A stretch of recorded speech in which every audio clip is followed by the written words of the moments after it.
ሰላም ውድ አድማጮቻችን የያ ስፖርት ነው። ጄሚ ቢኖ ጊተንስ ይህንን ተጫዋች ቸልሲዎች ለማስፈረም ሙሉ በሙሉ ተስማምተዋል። ፋብሪዚዮ ሮማኖ እንደተናገረው ደግሞ ሂር ዊጎ ብሎናል። ይህንን ማለት ለቸልሲ ትልቅ እድልን የሚያመጣ ነው የሚሆነው። ቸልሲዎች ይህንን ተጫዋች ኮንትራቱን እስከ 2032 ድረስ ሙሉ በሙሉ ተስማምተዋል። ይህ ተጫዋች እንግዲህ ቸልሲን የሚቀላቀል ይሆናል። ቦሩሲያ ዶርትመንድ ሙሉ በሙሉ የቸልሲ ያቀረበውን ኮንትራት ተስማምተዋል። እንግዲህ ባይኖ ጊተንስ በሚቀጥሉት ቀናቶች በቸልሲ የጤና ምርመራውን የሚያደርግ ይሆናል። ከዶርትመንድ ፍቃድ ተሰጥቶታል። ይህንን ሁሉ ያለው ፋብሪዚዮ ሮማኖ ነው። ከዛ ውጭ እንግዲህ ቸልሲዎች ለዚህ ተጫዋች ያወጡት ዋጋ በአጠቃላይ ፋብሪዚዮ ሮማኖ እንዳለው አሁንም 55 ሚሊዮን ፓውንድ የሚሆን ይሆናል። የ7 ዓመት ኮንትራት የሚፈርም ይሆናል። እስከ 2032 በቸልሲ የሚቆይ ይሆናል ይህ ተጫዋች። ሌላኛው መረጃ የሚሆነው እዚህ ጋር አብሮ መነሳት የሚጠበቅበት የጃኦ ፔድሮ ጉዳይ ነው። ቸልሲ ባይኖ ጊተንስን ቢያስፈርሙም በጃኦ ፔድሮ ጉዳይም ከዝውውሩ እንዳልወጡ መረጃዎቹ ይጠቁማሉ። ቸልሲዎች በዝውውር መስኮቱ ላይ ራሳቸውን ለማጠናከር ቆርጠው ተነስተዋል። ሰላም ውድ አድማጮቻችን፣ ዛሬ ቸልሲን የሚመለከቱ ባለፉት 24 ሰዓት የወጡ አዳዲስ የዝውውር መረጃዎች የምናቀርብላችሁ ይሆናል። ቸልሲ ስማቸው ከኤሚ ማርቲኔዝ ከግብ ጠባቂው ጋር እየተነሳ ይገኛል።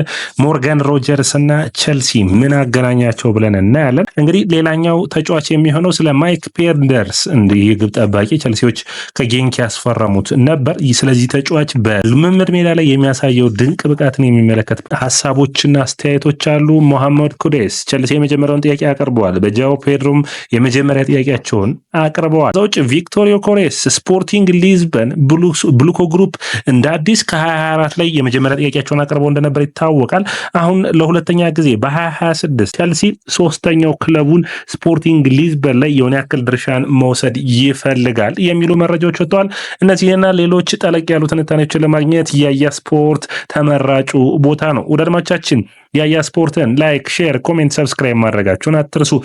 ከዛ ውጭ ያላችሁን አስተያየትም አስቀምጡልኝ። ቸልሲ ማቀርባቸው ይሆናሉ። የዝውውር መስኮቱን እየተጧጧፈ ይገኛል። ምንም እንኳን ሰኔ ወር ላይ ብንገኝም በቀጣይ ወር ሐምሌ፣ ጁላይ የሚጀምር ይሆናል። በዚህ ወር ደግሞ የዝውውሮቹ በደንብ ተጧጡፈው መጨረሻቸውን የምናይበት ነው የሚሆነው።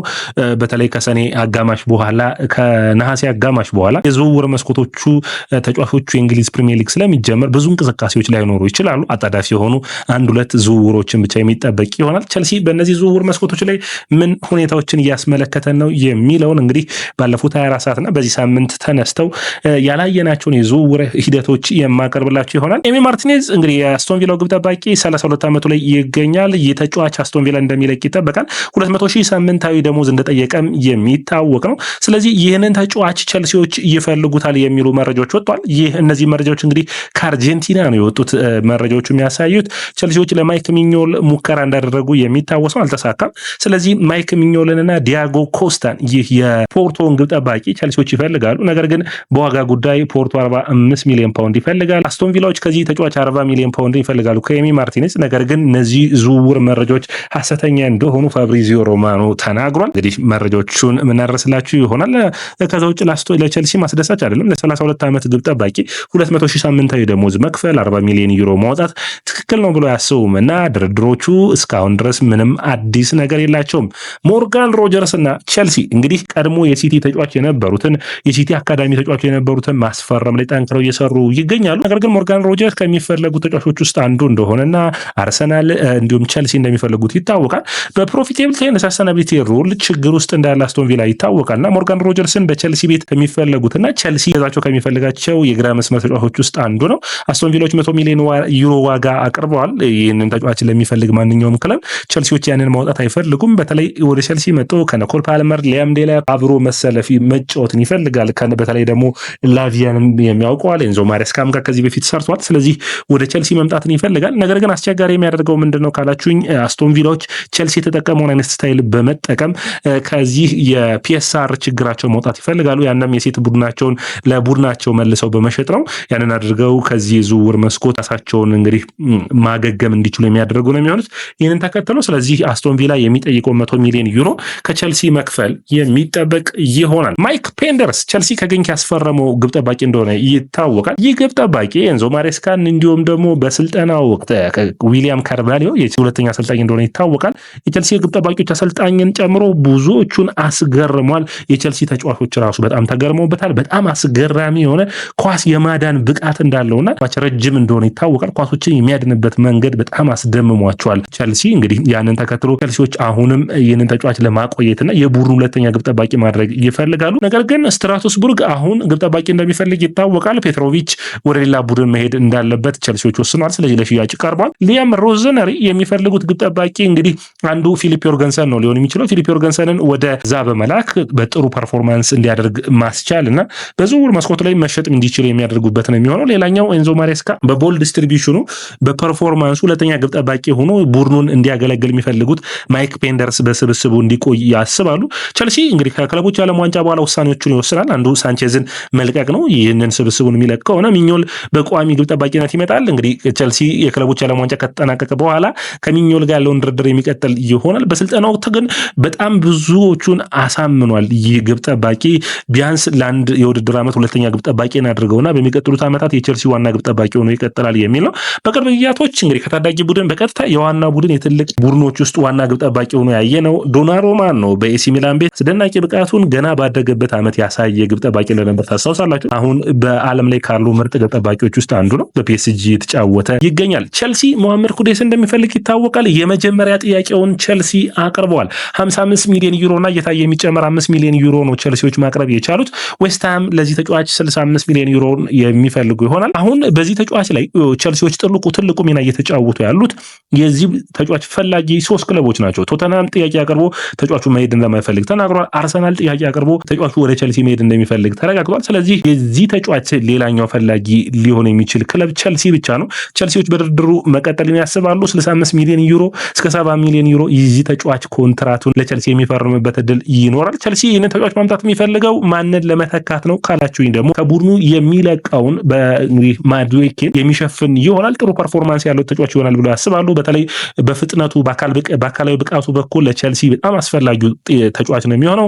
ዌስትሃም እንግዲህ ቸልሲ ጋር ዝውውር መስኮቱ ላይ ንግግሮችን እያደረጉ እንዳለ ይታወቃል። ግራሃም ፖተር ሳንቼዝን ወደ ዌስትሃም መመለስ ይፈልጋሉ፣ ወደ ዌስትሃም መውሰድ ይፈልጋሉ ይህንን ግብ ጠባቂ። ቸልሲዎች ደግሞ ይህንን ግብ ጠባቂ በመልቀቅ ሚኞሉን ማምጣት እንደሚፈልጉ የምታውቁት ነው። እንግዲህ ሁለት ክለቦች ለጃኦ ፔድሮ ጥያቄን አቅርበዋል። አንዱ ኒውካስትል እንደሆነ ተረጋግጧል። ሌላኛው ክለብ ግን በብዙዎቹ ጥያቄ መሰረት አንዳንዱ ውስጥ አዋቂዎች እንደሚናገሩት ከሆነ ቸልሲ ነው የሚል ነው። እንግዲህ ቸልሲ በአንድ ቀን ለሁለት ተጫዋቾች ጥያቄዎችን እያቀረበ እንዳለ ነው። 50 ሚሊዮን ፓውንድ ነው እንግዲህ ያቀረቡት። ዝውውር መስኮቱ ደግሞ ሁሉም ቡድኖች 50 ሚሊዮን ፓውንድ የሚቀበሉ አይደሉም፣ 60 ሚሊዮን ፓውንድ ብለዋል። ያንን ደግሞ የሆነው በማቲያስ ኩኛ 62.5 ሚሊዮን ፓውንድ ከተከፈለበት በኋላ የሁሉ ተጫዋቾች ዋጋ ከፍ ብሏል። እንግዲህ አንዱ የጃኦ ፔድሮ ነው። ይህንን ተከትሎ 60 ሚሊዮን ፓውንድ ድረስ የሚያቀርብ ቡድን ካለ እንዲወስዱት ይችላሉ። ቸልሲ መሐመድ ኩዴስን ማምጣት ይፈልጋሉ። ነገር ግን ጀርሚ ቢያይኖ ጊተንስንም ማምጣት ይፈልጋሉና የጊተንስ ዝውውር ካልተሳካ ነው እዚህ ዝውውር ላይ መግባት የሚችሉት። እንግዲህ እንደምታውቁት ቸልሲዎች በዝውውር መስኮቱ ላይ ብዙ ተጫዋቾችን ይፈልጋሉ። አንዴ የምታስታውሱት የሊያቪያና የቼ አዳምስን አሁን በበርንማውዝ የሚገኙ ተጫዋች ቸልሲ ዝውውሩ ላይ ጣልቃ ገብቶ ተጫዋቹን አሳምኖት የጤና ምርመራውን ሊያደርግ ባለበት ሰዓት ላቪያ ፍቃደኛ ሆነ። ስለዚህ ይህንን ዝውውር ሙሉ በሙሉ ታወ። ስለዚህ አሁንም የሚጠበቀው የሚሆነው ቸልሲ የባይኖ ጊተንስ የመጀመሪያ ዓላማው ነው። ጊተንስ ካልተሳካ ግን ወደ ጃኦ ፔድሮ የዝውውር መስኮቱ ላይ ጥያቄዎችን የማቅረብ ፍላጎት አላቸው። እንግዲህ ኒውካስትሎች በዝውውር መስኮቱ ጃኦ ፔድሮን የማያገኙ ከሆነ ለቸልሲ ጥሩ ድል ሊሆን ይችላል። ምክንያቱም አሁን በዝውውር መስኮቱ ላይ ላንጋን፣ ጄምስ ትራፎርድን ግብ ጠባቂውን እንዲሁም ደግሞ ሌላኛው የሆነውን ማድዌኬን እንደሚፈልጉ ይታወቃል። ማድዌኬን የኒውካስትል የረጅም ጊዜ ፈላጊ ነው። ነገ ሌላኛው አርሰናል ነው የሚሆነው። ስለዚህ ድርድሮቹ የሚቀጥሉ ነው የሚሆኑት። ቸልሲ 60 ሚሊዮን ዩሮ ከማድዌኬ ይፈልጋል። ያንን ለመክፈል ግን የሚፈልጉ ክለቦች ውስን መሆናቸው ለቸልሲ ትንሽ አሳሳቢ አድርጎበታል። ኒውካስትል 45 ሚሊዮን ዩሮን የማቅረብ ፍላጎት አላቸው። ድርድሮቹ የሚቀጥሉ ነው የሚሆኑት። እንግዲህ ኒውካስትሎች የሚያዩት እንዴት ነው ካላችሁኝ ለአንቶኒ ላንጋ 45 ሚሊዮን ዩሮ አቅርበው ኖቲንጋም ፎረስት ውድቅ አድርጎባቸዋል። ስለዚህ ከፍ ያለ ገንዘብን ማቅረብ ይጠበቅባቸዋል። ስፖርቲንግ ሊዝበንና ቸልሲ ረዘም ያለ ግንኙነት እንዳላቸው ይታወቃል። ብሉኮ ግሩፕ አሁን በስብስቡ ውስጥ ሁለት ቡድኖች ነው ያሉት፣ ስትራስቡርግና ቸልሲ። ስፖርቲንግ ሊዝበን በፋይናንሻል ወይም ደግሞ በፋይናንስ በጣም ተቸግሮ ያለ ሁኔታ እንደሆነ ይታወቃል። ስለዚህ የሂሳብ ደፍተራቸውን ለማስተካከል ሲፈልጉ አንደኛ ከብድር 60 ሚሊዮን ፓውንድ ባንክ ላይ ብድር እንዳለባቸው ይታወቃል። ይህንን ተከትሎ ብሉኮ ግሩፕ ከስፖርቲንግ ሊዝበን ላይ የሆነ ያክል ድርሻ በመውሰድ የቸልሲ ወይም ደግሞ የብሉኮ ግሩፕ ስብስብ ማድረግ ይፈልጋሉ።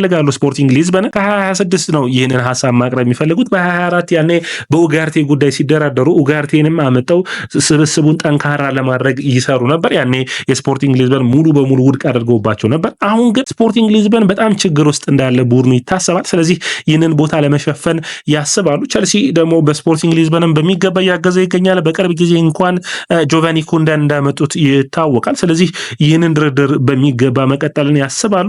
ይህ ከተሳካ ለቸልሲ በጣም አስፈላጊ ነው የሚሆኑት። አንደኛ ይህ የስፖርቲንግ ሊዝበን አንደኛ በእግር ኳስ ወይም ደግሞ የቶፕ 5 ሊግ በታች ነው የሚገኘው። ስለዚህ ቀጥታ በተለይ የቸልሲ ምርጫዎች ከሆኑት ከደቡብ አሜሪካ የሚያገኟቸውን ተጫዋቾች ወደ እነዚህ ሊጎች ማጫወት ይችላሉ። 5 ሊጎች አሉ፣ ኢንግላንድ፣ ስፔን እንዲሁም ደግሞ ጣሊያን፣ ጀርመንና ፈረንሳይ። ከነዚህ ዝቅ የሚል ስለሆነ ለቸልሲ ሌላኛውን እድል የሚሰጠው ይሆናል። በእነዚህ ስብስቦች ውስጥ የመጀመሪያ ጨዋታቸውን ያደርጉና ወደ ቸልሲ መጣው ቋሚ ፐርፎርማንሳቸው እንዲያሳዩ የሚያደርግ ነው። ከነዛ ውስጥ እንግዲህ የምታውቋቸው ተጫዋቾች አሉ ቸልሲ በስብስብ ውስጥ ሊያደርጋቸው የሚፈልጋቸው። ከነዛ ውስጥ እንግዲህ ቸልሲ አሁንም ድርድር ማድረግ የሚፈልገው በቪክቶር ዮኬሬስ ጉዳይ ነው። በዮኬሬስ ጉዳይ ብዙ ክለቦች እየራቁ ይገኛል። አንዱ አርሰናል ነው፣ ትናንት ማውራታንበታል። ነገር ግን አሁንም በዮኬሬስ ጉዳይ ቸልሲ የመጨረሻውን ጥረት ማድረግ ይፈልጋሉ፣ ይህንን ስብስብ ማሻሻልን ስለሚያስቡ። ስለዚህ የመጨረሻ ያሉትን ድርድር በመክፈት ይህንን ዝውውር የሚሞክሩ ይሆናል። በዚህ ዝውውር ላይ ቪክቶር ዮኬሬስን በሚመለከት ቸልሲዎች 80 ሚሊዮን ዩሮ ማቅረብ ይፈልጋሉ፣ ወደ 60 ሚሊዮን ፓውንድ። ይህ የሚሳካ ከሆነ ደግሞ ቸልሲ በዝውውር መስኮቱ ላይ ኒኮላስ ጃክሰንን የሚለቅ ይሆናል። ከስፖርቲንግ ሊዝበን ጋር እነዚህን ዝውውሮች ካደረጉ በኋላ ዳሪዮ ሱጎ ከስፖርቲንግ ሊዝበን እንደመጣ ይታወቃል። ጆቫኒ ኩንዳ ሁለተኛ ተጫዋች ነው። ሶስተኛ ይህንን የሚያደርጉ ከሆነ የብሉኮ ግሩፕ ያንን ክለብ አጠቃሎ የሚገዛው ከሆነ ቸልሲ በአጠቃላይ የተሻለ ፖዚሽን ላይ የሚገኝ ይሆናል። ሰላም ወዳጆቻችን፣ ይህ ያያ ስፖርት ነው። ላይክ፣ ሼር፣ ኮሜንት፣ ሰብስክራይብ ማድረጋችሁን አትርሱ።